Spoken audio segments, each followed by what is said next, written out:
Okay, let's talk about how you can write and add things into your planner.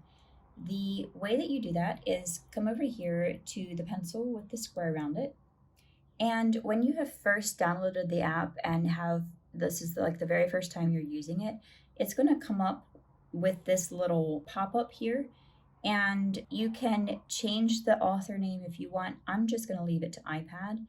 And then I'm going to hit done, and then it will show the toolbar. So I'm going to go from left to right, and we're just going to go through all of these tools one by one. So right now we'll talk about this first tool is the highlighting tool.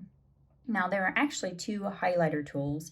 This one is for text that is already in your planner. So like praise and thanks or my prayer or top 3 priorities, anything that the planner already comes with can be highlighted with this tool.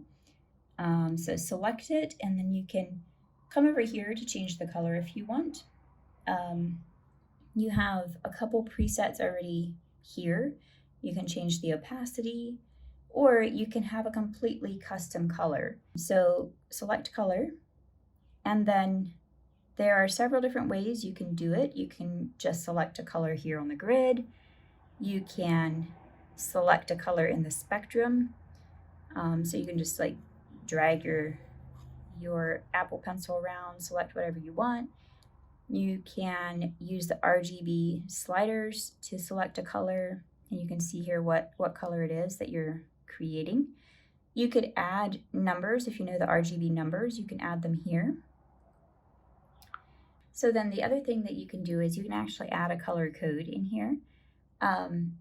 So you just tap there, you can scroll down so you can see what you're doing, clear it out, and let's say our color code is 45, 45, 43. It's kind of a gray color. Hit done, and then here's the color. And if you want to add it to your custom colors, now I already have some custom colors added, so there are more colors here than what you'll see when you first start out. But if you want to add it to your custom colors, hit the plus sign and it's added. But this is a highlighter. You might not want to actually have black. Let's just select the blue. Okay, so to actually highlight then, just drag your pencil over the words and it makes this really neat, nice, precise highlighting option. Like I said, it only works on the words that are already in the planner. There is another option for a highlighter tool that you can use for words you write or for words that are already in the planner.